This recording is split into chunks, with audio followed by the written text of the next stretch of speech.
Walt first came up with the idea of letting guests step into those animated stories, that was really our inspiration. That was really, when we sat down, we thought, wow, that's what we want this entire expansion to be. And if you think about Beauty and the Beast, there's a couple great places you'd love to go or love to visit. One of them was Maurice's cottage, right? It's whimsical. It's this little teeny little cute gem that's nestled up in the woods.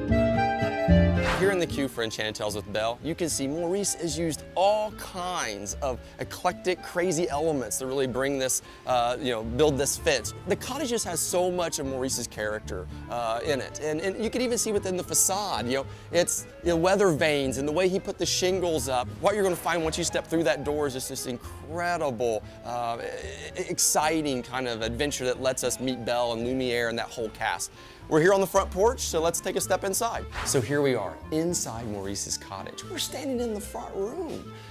This is really where the adventure begins. And from here, I have a couple of Imagineers I'd like you to meet who are going to take you on this incredible adventure. Let me give you a tour around Belle's cottage. So right here we've got the fireplace, which you might recognize from the film, and we're in the middle of propping. One of the big propping elements we have in here are books, because she loves books. We've got lots of little pieces that either are directly from the film or inspired by pieces in the film. So there's going to be a lot of those little surprises all around the room. Now, over here, one of my favorite parts is the fact that we've got Belle and her dad, like many kids and their parents, like to record everybody getting taller. Very cute. I like that a lot. Over here, we've got one of my favorite pieces of furniture.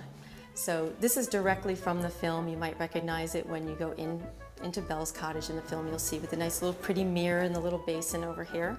Well, now we're going to step through this door and we're going to go into Maurice's workshop.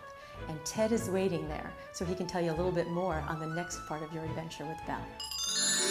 So here we are in Maurice's workshop. Immediately when guests enter into this room, they're going to see expressions of his inventive nature in the form of objects and half-made inventions along the ceiling. So while we're putting the finishing touches on this room, there are some things that I can share with you right now. One of my favorite things is this winged light fixture up here, which looks like, maybe he was trying to, create some kind of flying machine and it didn't quite work out, but he's not one to throw things away, so he has to reuse it somehow. And you can start to see that with everything here, even some of these fixtures that may have been like a broken bucket at some point. He said, it's a perfectly good bucket, even though it won't carry water, maybe it'll make a great lantern in the ceiling. The one thing that looks completely out of place in this workshop that's filled with Maurice's tools, his raw materials, his drawings of inventions on the wall, is a beautiful gilded mirror. That mirror hangs on a wall and totally sticks out.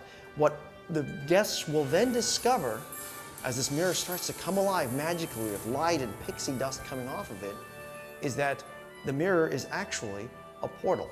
And this portal will take us now to the castle.